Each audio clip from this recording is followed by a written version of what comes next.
Hello, ladies and gents. This is Mike Headley on the Headley Group Real Estate Show. This is a podcast designed for real estate professionals who's thinking about getting a career in real estate or who's already been in the business. We'll learn some great tips and tricks from the professionals and the veterans. Continue to tune in.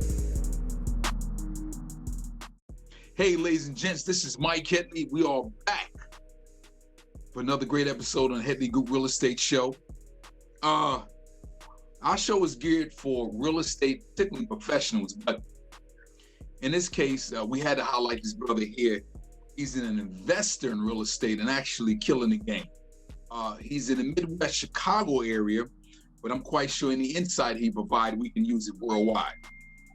This brother's an investor, landlord, entrepreneur, and been in the business, I would say, about 14 years, came from corporate America. Let's give a warm welcome, Mr. Tylann Durrett. How you doing, brother? Thank you very much. Oh man, you know I got to give a good entry, man, so I can let the people know exactly who you are. So we're gonna dive into it, brother.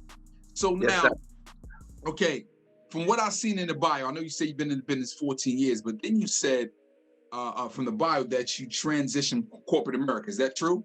yes. I was in corporate America for a while. What sparked that bug to say, you know something, I need to put my time and energy in real estate? What was that? So originally, I always talk to people about like the power of like yes, right? Okay. So like here I am. I mean, at the time when I first got in, I was in wireless and I was selling cell phones for Sprint, right? I was like part of the sales team there, and I just had this idea of, you know what, I'm gonna buy a house, fix it up, and sell it for more money, right? That's all I was interested in. Got you. Not interested in being a landlord. I wasn't interested. I didn't really know much about real estate. I was just trying to make some extra money outside of work. Okay. And my buddy Arturo, he also was, looking to do the same thing. And we both were working. And he stumbled upon this property, and he just asked me and said, you know, would I like to do it with him? And I said yes. And that yes literally changed my life because, you know, we went to that property, and I ended up meeting a gentleman who was a realtor who sold us the property, who teach me a lot of things, who then plugged me with my now mentor, and it kind of spiraled from there. But it started with just like one yes, and I always think back to if I would have said no, or if I would have like just been like, no, maybe later, or, you know, my life would be completely different probably, you know what I mean? So, but just amazing. I had that one moment, but that's what it was. I just wanted to make some more money outside of work. I really didn't think it would be my life. I just was trying to make a couple grand, honestly, in the beginning. Yeah. Well, it's interesting you say that because, decisions we make impact us so much that one quick decision caused you to go this way. You said that you connected with this brother, got the property, sold it, did now. And the reason why I'm going with that is my first deal I did horribly on, like it was a learning lesson, because I'm a firm believer, you win, and you lose, but you don't really lose, you actually learn because you know what to do next time, right? So did you actually benefit off your first deal? So yeah, so interesting enough. So we don't know anything, right? Like we're going to get our real estate licenses at this time. And let me interject. So you're licensed? No, so I let it go inactive. Okay, gotcha. When I first got into real estate, because I'm just an investor strictly now. When I first got into real estate, when we made the decision to flip this house, we were like, maybe we should get our licenses too, right? So we didn't know what we were doing. We were just like, let's just do it all. So we bought this house. We maxed out our credit cards to fix it up. Max out your credit card. I gotta write that down. Okay. We maxed out these credit cards to fix it up. We didn't have a lot of money at all. And then we flipped this thing the first day. We fixed it up, and the first day we listed it, we flipped it. Like it was like complete, like a fluke, right? So you must have buyers just waiting right there lined up. You know what? I think we got lucky. We threw an open house, man, and they came and they liked it. And the first person who was interested just bought it. And we were just like, so now we're like thinking it's easy, right? So we're like, ooh, this is easy money. Like we're flippers, we're real estate investors. Got you. You know?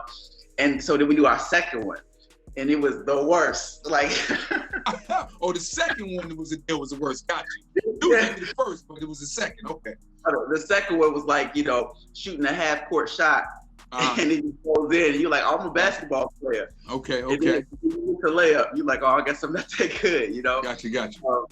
So the second one, man, we went in there and we tried to rehab that one, and that one we saw the first one in a day, and the second one it took us 11 months to sell, and because we bought it and we bought it like in that transition in 2008, the second one. Okay.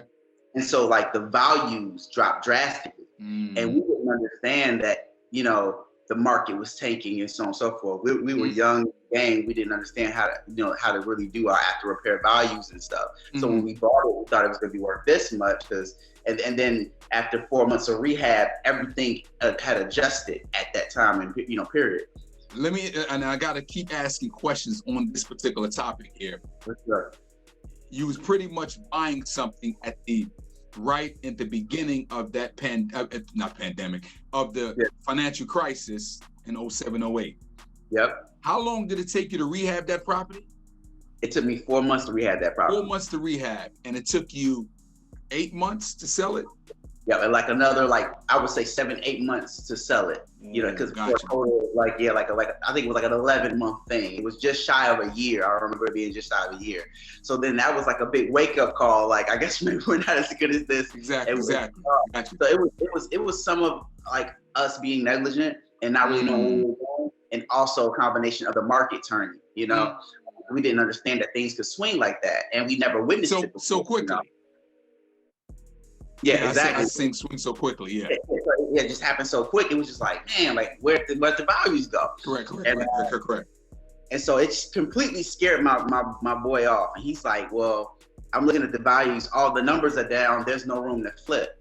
And the last thing I wanted to do for some reason was be a landlord. And so he didn't want to be a landlord at all either. And so he kind of just left real estate alone and went into another industry. And I was like, well, I don't want to leave the industry. I said, let me just try the landlord thing. So I have a little bit of money from the first flip. The second flip we broke even on. We spent 11 months to break even. Okay. Well, at least you broke even. Because I was in a deficit. Yeah. Exactly. That's a good thing. It was a mess. So so I had a little bit of money from the first flip, and I said, okay, let me just try the landlord thing. And then all I really wanted from the first property was to be able to pay my car note. That was literally my expectation. I was just like, I can buy a property and have it pay for my car. I'm cool. I don't need nothing else. Got you. Okay. Those were very, very low at the time, So I bought a 3-unit. Okay. I think I profited about $900 a month off of it. Okay. Covered my car note, insurance, and pretty much my gas at the time, and a little bit extra, and I just kind of kept going from there. I set another goal, like, man, now I want to pay my rent, like I want to do this, now I want to do that, and it kind of built from there. So now that you became a landlord, and if you mind me asking, because I know some people are kind of private with that. Fast forward, how many units do you own now? And on top of that, do you buy and hold, flip, or wholesale? So now, it's funny, if you would have talked to me 14 years ago, I'm never going to be a landlord. Gotcha. I don't want to deal with no tenants. I don't want no phone calls. I don't want, and now fast forward, I own 31 units now. Oh, brother, hold. You got to get congratulations on that. Thank you. You're on 31 units. Now, we're going to highlight that on our show. 31 units, right? That's a beautiful thing, brother. Definitely pass me on that, but that's a great thing. 31 units. So you mind me asking, is this multi-family or single family or combination? It's a combination of both. So I have 3s, I have a 4, I have several single family homes, and I like them all for different reasons. We can get into that, but I mix it all up for sure. Mix it all up, beautiful thing. Yeah. So now, go ahead. I'm sorry. Go ahead. I'm primarily I deal in Section 8 housing primarily. You know something? I'm gonna share something on that. I'm not a fan of it, right? No. And I'll put it out there as we talk. I think I used to early on with some of my units, but I turned it away. I know the guaranteed income is there, and I know the local area, as far as their restrictions, is like they're so tight where I'm at, right?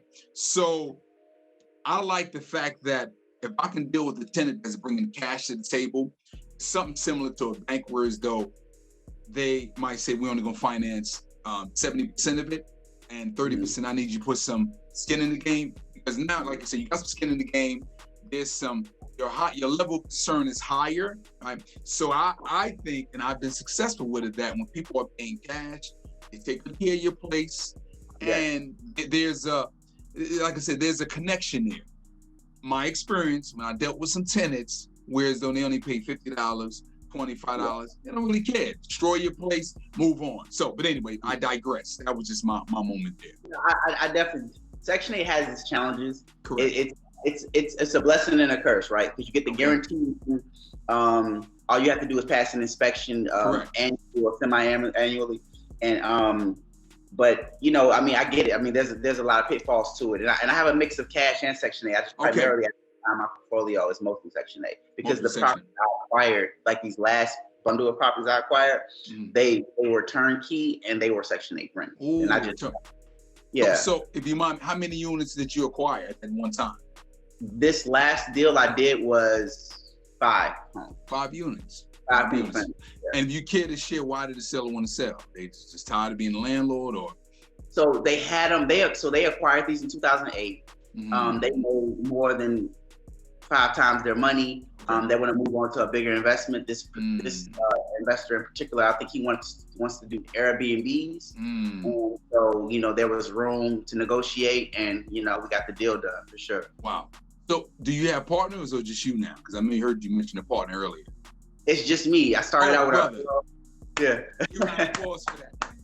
And the reason why I'm saying that, I don't mind working with people, but I think when it comes to situations like this, I don't want to have to rely on a decision that you made and I didn't feel comfortable with it. So now it goes south, right? So now we're looking at each other. But if I made the decision, it's all on me, right? It's all on me. So I salute you on that, right?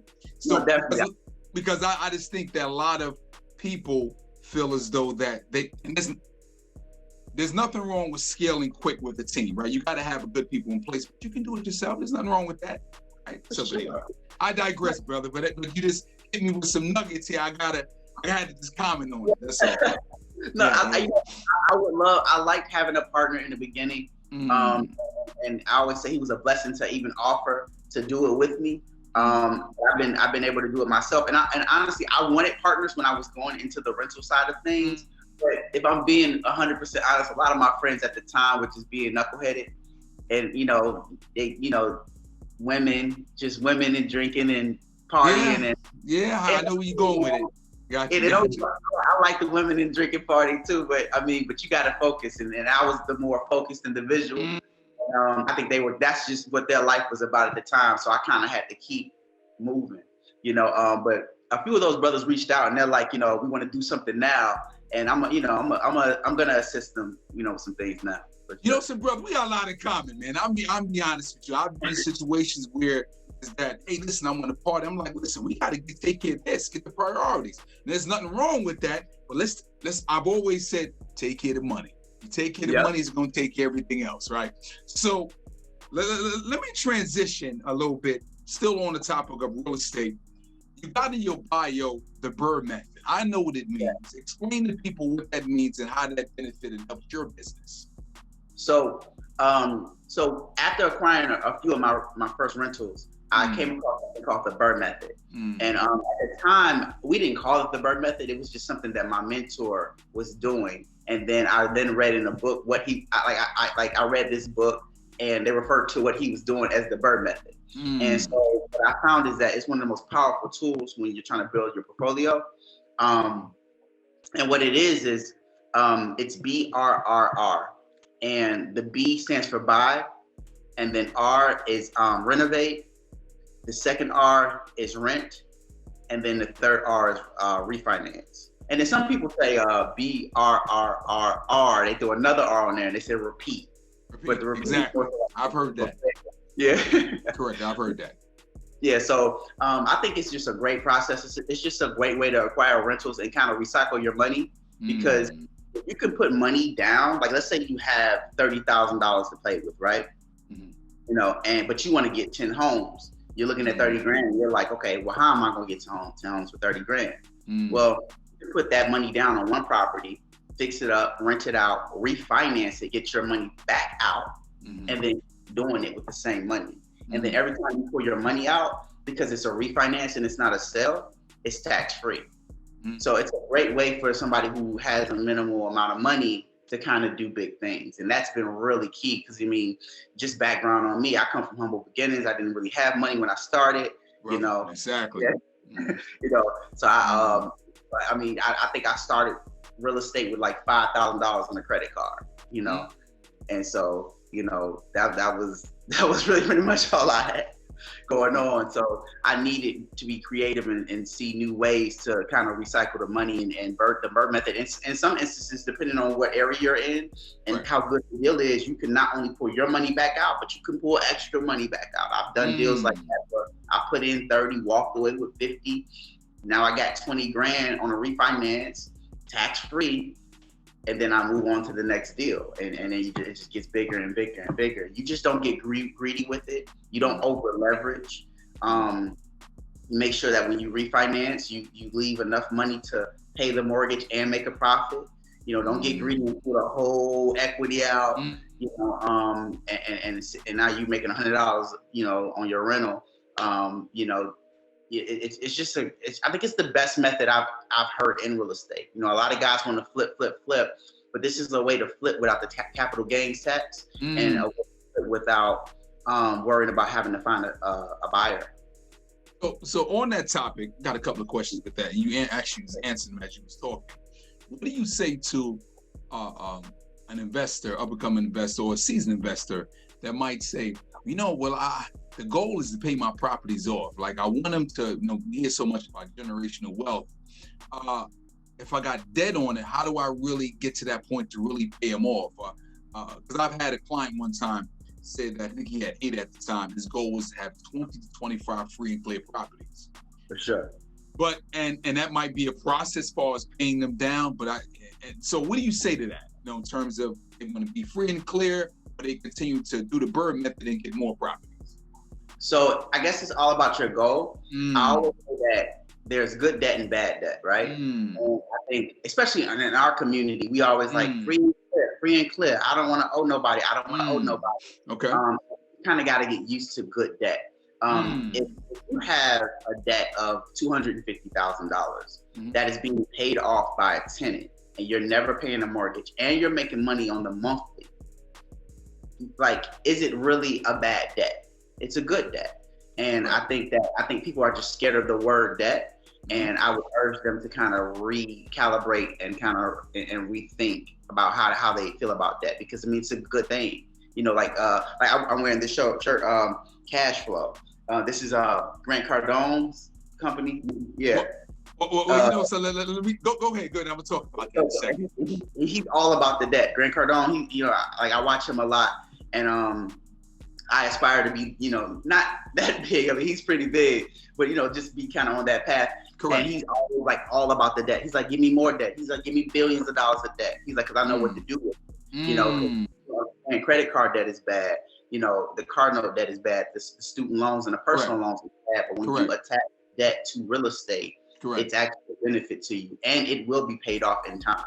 And if you do it in this lifetime, if you take all the loans on in this lifetime, then the next generation, they can have all these properties free and clear. You know, you gotta start somewhere. You know, you can't just buy. You know, if you buy each home free and clear, you're not going to be able to scale. You know, that big. It's quick enough.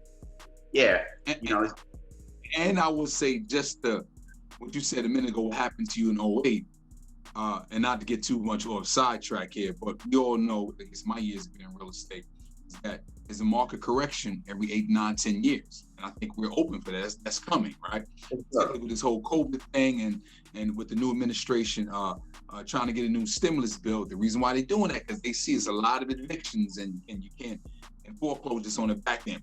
So my point to that is, a person takes out a loan, or say if their loan is coming due this year or next year, and hopefully we don't have a collapse like we did 07, 08. I don't think it'll be nowhere near as that magnitude. But banks were denying people to refinance because of that, and they were stuck. So now it's like, what do I do with the property? It's like, I don't care, let me get my money. And the property was cash flowing. So so what do you say to that there? Because that could be a little sticky point there, because particularly if they got adjustable rate, so now they got to refinance. The bank may say, nah, we need to get all our money. It's like, well, my property is cash flow. I need the money. So what do you say to that? So I always compare the real estate. I know stock guys don't necessarily agree with real estate guys, and real estate guys don't necessarily always agree with stock guys. Correct. I always see them as one and the same, right? Okay. So I always say that the market, and I'm speaking towards stocks and real estate, the market punishes the impatient, right?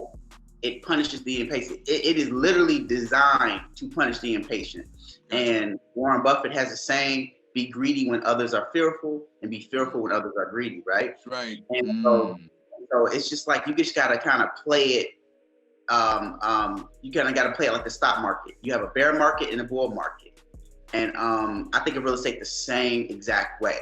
So if your values are low and we're going through maybe a financial crisis, or we have a boom in the housing market, it's just not time to refinance. It's just not time to sell. It's time to buy. It's time to be greedy. You know, when I was coming in, when that happened to me in 08, my partner, he stopped, and everybody else that I knew that was interested in real estate didn't want to buy properties no more. That's when I got in. And then years later, the values went up. I was able to refinance the ones I got and acquire more. And that's how I actually scaled from 7 homes to 14 and I just kept going. But you gotta be greedy when others are fearful. So to that question, I would say if the values aren't there and you're worried about that, I just wouldn't worry. I would sit it like a stock, and I would just buy more. I would let what I have sit, right, until it appreciates, and I would buy more, because it's all going to come up. This is what happens. The market corrections happen in both games, stock market and real estate. And like, the market just punishes the impatient. People jump out the window. Oh, my home is worth $100,000 less. I'm gonna sell it. And I think. So when real estate's on discount, nobody wants to buy it. But if I say Best Buy got TVs for half off, be a line wrapped around the block, brother. I got you in that way. If I got PS5s for 25% off, I bet you I couldn't keep them. But if I say homes are on sale for 40% off, they're like, man, I can't play that game. Non-performing asset. You said something about that PS5. Ridiculous. Yes, for sure. So would you say that I'm a firm believer that anything that happens, unless it's clearly out the blue and sudden, there's always small indicators. So do you say pay attention to the indicators, like watch trends, see what for going? That was my biggest problem, is when I first got into real estate with that second flip, I didn't understand trends. I mean, we were young, we were just now going to get our courses and go and get our license or whatever. And everything we were kind of just winging it, Right. Think about fake it till you make it. Exactly. I got this credit card. I got this $5,000 there. I put this $5,000 down. We go buy the materials on the credit card, and we go just pay the workers as we go. And that was just what our plan was. We were just trying to make some money. And as far as I wish I would have knew more about indicators. We could have saved ourselves, 11 months of nothing. But now I always pay attention to it, and I love it, man. Like my net worth increased this year, 20%, and I hate it, because I'm like, nah, man, go down. I want these properties to go on sale. I want my net worth to drop 30% so I can go out here and buy some more, and then it can come back up. I love that. Speaking of that, I know I asked you a minute ago about buying hold. Do you ever sell anything? Has it ever been an offer to you that you had to say, wow, okay, I got to get rid of this because it was so good? Man, I get tempted so often. And Me too. Man, I had this home I just did this one. And it's a 2-unit. I duplexed it down. Ooh, so okay. I took a 3-bedroom, 1 bath, and made it a 5-bedroom, 2 bath. And then I took a 3-bedroom, 1 bath, and made it a 4-bedroom, 1 bath. And you know, did it real nice and all of that. And you know, this market last year, everything went up. Correct. So I thought my after repair value was going to be like $250. It ended up being like $315. Wow. And so I was all in it for $200, and I was like, oh, I should sell it. But I was like, I'm not gonna sell it. I mean, I'm cash flowing on it pretty good, and I know it's gonna take a dive, but I know it's gonna shoot back up. And I'm just gonna play the long game. The long game, exactly.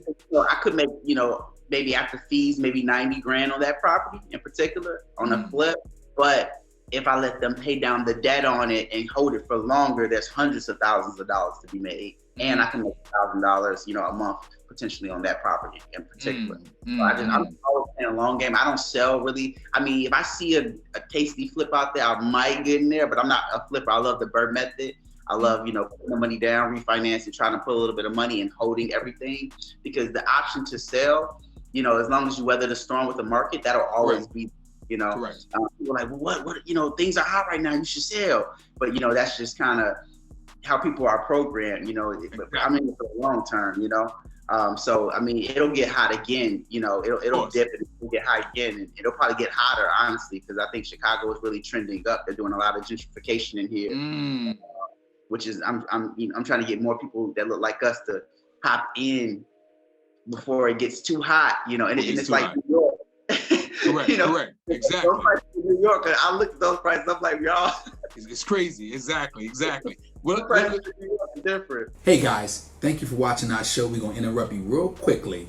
We are in the business of referrals. If you know someone looking to buy or sell, residential or commercial, here in the North Carolina area, refer us. We really appreciate that. Let me ask you something here, because I do want to dive into the whole Chicago thing. So now, you said play the long game, which I think is ultimately key. Because I look at it like any very successful company, Netflix, Apple, etc., all of them, they put you on subscriptions, right? And the thing is, at monthly income, that's the money there. That's the golden goose. So let me make this monthly income. You go ahead and do that flip. You make that for 30, 40, 60, 100,000. But then what you gonna do with it, right? If you don't invest it wisely, the tax man gonna be all over you, right? So let me focus on this monthly income. So I salute you on that right there. A lot of people, you don't really understand that concept. Chicago. Okay. But you know what it is? What it is about that real quick though? It's not sexy. Like nobody is like, when I'm talking to people about rental property, it's just not sexy to them. All I think of is, I don't want no Section 8 tenant. Oh, I don't have to evict no cash tenant. I don't have to fix no toilet. It's a very, I always say that, I make this joke that being a landlord is probably the most unsexy part of being, you know, in real estate. You know, wholesaling is appealing because, oh, no money down, just flipping contracts. And then you got flipping, I'm gonna put the money in, flip and get the money. Like, everybody wants it's just a sexier way to do it, but they don't understand the jeopardy and the net worth and the wealth building is all in buying and holding the property. But it's just not a very attractive, you know, way to do it. I mean, being a landlord is like dating the nerdy girl with the master's degree who makes a lot of money, and flipping the property is like dating the, you know, the video vixen. but here's the thing though. Oh man, I like that metaphor. But that nerdy girl, that was a figure of speech. That was Steve Jobs. That was Bill Gates. That was Zuckerberg, right?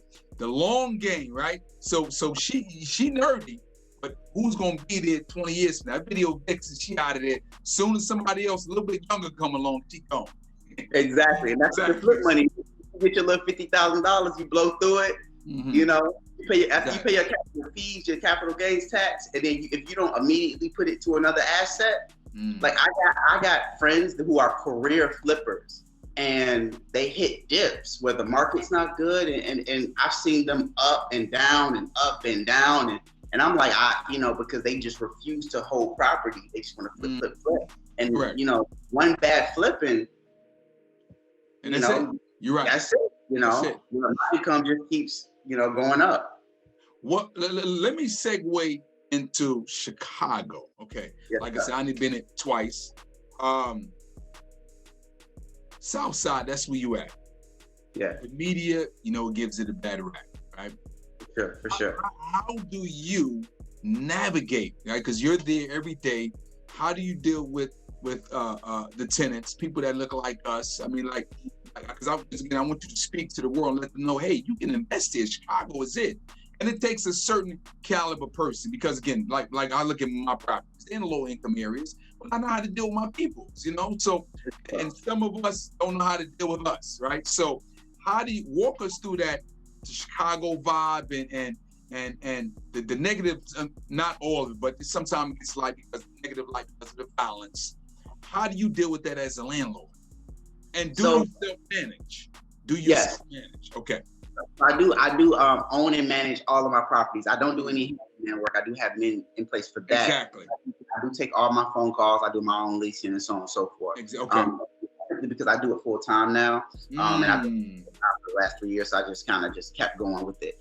Now, as far as dealing with our people, what I've found is that the perception that Black people in low income areas are dangerous or hard to get along with is mostly false.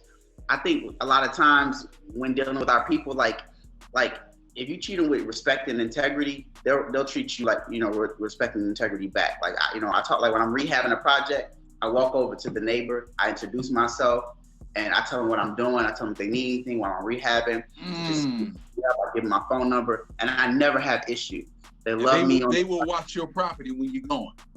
Exactly. They be like, man, somebody just walked by your property and they call you, and it's just more so about the interactions. But I think sometimes we can we do it to ourselves. Like if you're a brother that's doing well, a lot of times if you're a brother that's doing well and you come into a low income area, you're up, and so you walk around like you're up. The best thing to do is kind of blend in. I don't come around doing too much. I just come around, I got my hoodie on, and I'm just like, hey, I'm rehabbing this property. Nice to meet you. If you need something, here's my number. And I don't really have any issues, man. I mean, because it's reciprocated and it's an energy exchange, like I'm high and mighty, I own this property, this is my property, blah, blah, blah. You're going to get like a little bit of pushback. Most of the people are cool. Now, you do run into ignorant people here and there, but it's very few and far between. And then also, I always say that you want to get in on things while they're on the ground level, and the hood is ground level. The south side of Chicago has a lot of beauty in it. There's water east to the south side of Chicago, and some of the places I invest in, and there's a lot of infrastructure being built. I mean, and it's just you don't want to get in when it's already up, which is unfortunately when we're gonna want to invest. Correct. A lot of times we're going to want to come in after they build it up and after all the others bought it all up. It's definitely best to get in while it's ground level and it's a little rough. Well, just to speak on that, I have our Friday 5-minute Friday talks, and I told the audience that you said get on earlier things before it gets hot. Watch the gentrification. All this is public information. And it was in the works 2 or 3 years ago, right? If not earlier, right? Go down to your local city planning. What you got coming up? What's a good indicator? The new Starbucks is coming, Trader Joe's, because they don't be anywhere. A new Chick-fil-A is coming. So which is a great indicator that, okay, I think I might need to be focusing on this area. So salute you on that. No, for sure. And I have to add, this is a side question, side conversation, but it's good. How far are you from Obama's house? Obama, okay. So my investments are south side, and they range from an area called Fernwood, Roseland. Okay. And all the way to, I would say, north to close to the Woodlawn area, right? Okay. So that's like my range. And as far as my investment, now I personally live in an area called the South Loop, which is downtown. This is where I live. And Obama lives in, his house is in Hyde Park. I heard about that. it's in the middle of my investments and me actually. Like, so Hyde Park is like east, but south of where I live. So I can get to Obama's house in maybe 10 minutes. You can't even get down that street, can you? You can't drive down that street, can you? I don't think I could drive down the street, no. But I've been in the neighborhood. Okay. But I couldn't get down there. But I'm saying for the public though, like the street is blocked off. I think last time I checked, it was when he came. I don't know if it's like that all the time. Oh, okay, gotcha. I was just curious. I don't know if he even uses that house no more, or even owns it anymore. I know he did here. Okay. I don't know if I know he used to come here, but Gotcha. I haven't checked in the last couple of years. Okay, but it used to be a big thing when he come to Chicago. It used to be a big thing, you know. Yeah, that was a side piece conversation. So let me ask you this here, Grant Cardone. Okay, I was in the clubhouse. Are you in clubhouse? Yes, I just started a clubhouse. I've been on. I literally hosted one meeting. A realtor asked me to come on and speak, and that was the only thing I did on there. Okay, gotcha. So I happened to join, and I was in the room with Grant Cardone, and I raised my hand. I'm waiting. I was on about 3 hours standing, wasn't able to get up on stage. But I was going to say, brought the 10X, but the ultimate book that I do like is Sell or Be Sold. I really like that book because I did trainings on that with my team. I think it just speaks to the nature because you always sell it. You're always on stage, right? Regardless of what it is, right? So it's like now, like we're communicating, and you're selling me, and I'm selling it back to the audience, right? So how has that been a plus for you? His methods, and because I see you with for you and his paraphernalia, brother, is he paying you a check? No, I just threw this. I'm just talking. I'm joking. Yeah. I just like the shirt. I like the residual. He actually doesn't really like single family homes. Yeah, he doesn't. No, he don't. He hates single family homes. Yeah. He had a bad experience. I heard of his experience with his first investment property. It was a single family home. He didn't make no money. That he ended up selling. He had a loss or something like that. And he likes to buy big communities.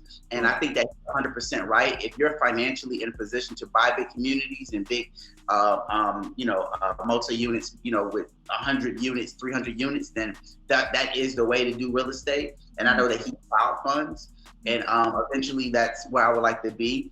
But so I like to listen to him to kind of know where I want to go one day. Exactly. But I think that for the common man, I think that single families, 2 units, 4 units, 6s. I mean, I think that's the way to go because that's real estate right now. And we're not all going to crowdfund $3 million tomorrow and put that down on $7 or $10 million worth of real estate. Correct. Have a 700 credit score and $5,000. And we're like, this, and I like to speak to those people in particular, because that's most of us, especially people that look like you and I. Exactly. We're not, crowdfunding a lot of times requires you to be around money.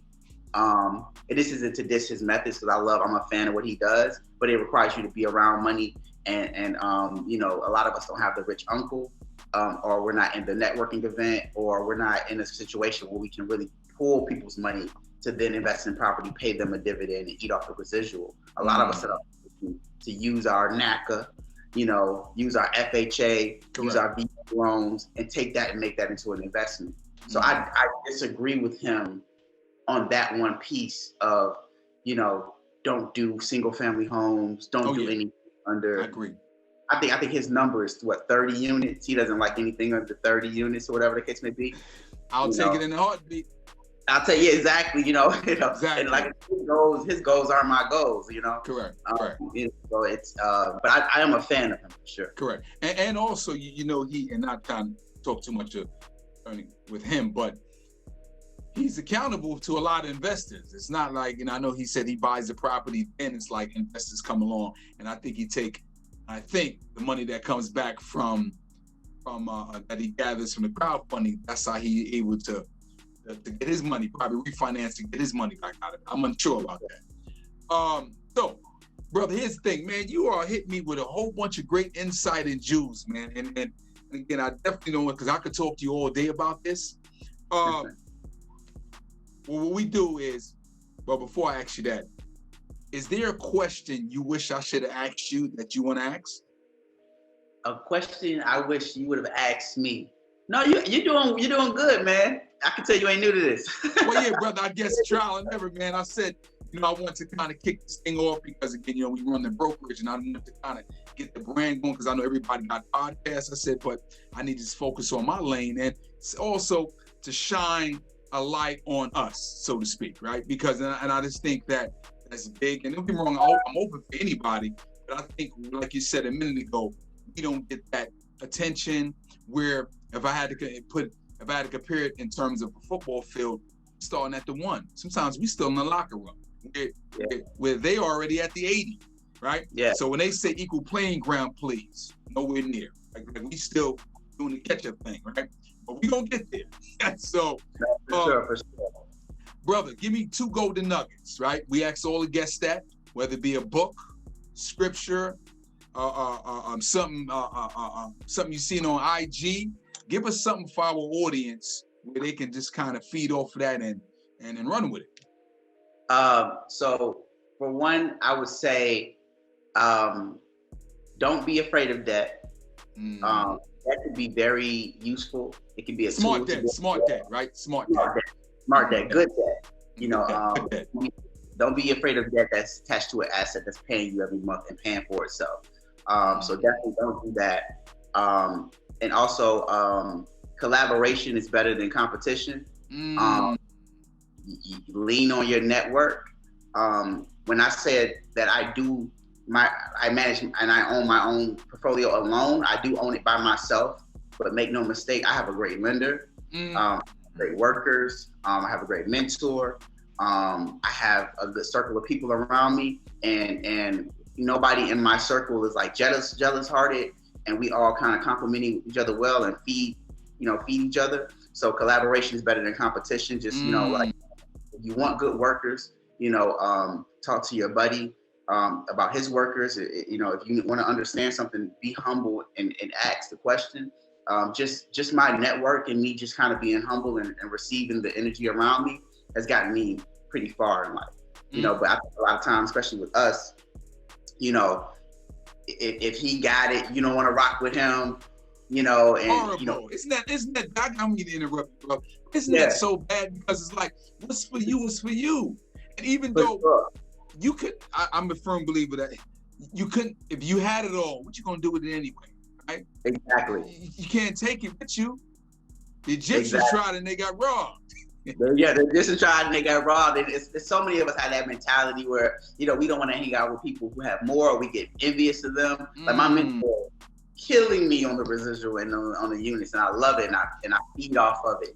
And I'm his biggest fan and biggest supporter, and he's been very supportive. And then I have friends who only have 1 or 2 properties or none, but they're good dudes, and I'm giving them all the game I can give them. That's what it's about. And that's what it's about. Like, I just see it too much. We just move by ourselves, and we're a lot of times we're self-serving and conceited when we get a little something. And I always speak to, not to be long-winded, but I always speak of the 33% rule. I don't know if you heard of the 33% rule.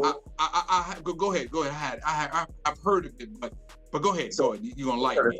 The 33% rule is spend 33% of your time with people who inspire you, who remind you that that there's more to get. Spend 33% of your time with people who are like-minded, who are eye level, who understand you, and then spend 33% of your time with people who you can inspire and uplift. And I live by that, and it's created a very well-rounded life for me. And I think if everybody applied that to their life, it'll be better for sure. Wow, brother. I mean, let me tell you something, man. Here's my thing. Be honest with you. I think right now my the producers, like, we've been online 42 minutes. Obviously, we can keep on going, brother, because this is a great insight, man. And what I want to say is that we will kind of continue, keep chatting away and all that, because I love to have you on the show more times, because I think you get some great insight, man. Do you invest outside of Chicago or just focus on your particular area? I do Chicago only. I started in the suburbs, and then I moved to the south side of the city, and I've been planning and building. I do, however, I just talked to a friend of mine who would like to collaborate, and he has his eye on Gary, Indiana. Okay. And I'm considering maybe planting some seeds there. Plant some seeds there. They have structure there. They're doing a lot of building. if you look at it geographically, it's kind of perfectly placed for to be better than what it is. Because let all the older people tell it. Gary, Indiana was a great place, and it can be that again. I'm not sure, but it's something I'm looking into. But right now, all Southside Chicago. All South Chicago, fabulous. Well, listen, we have Mr. Tylann Durrett on the show, real estate investor, landlord in the Chicago area. This brother's doing some wonderful things. We're gonna keep highlighting this brother, and we will have him on the show again. And we'll have all his social media handles, and we want to constantly continue to support what he got going on and support us as well. This is Mike Headley on the Headley Group Real Estate Show. We'll see you on the next episode.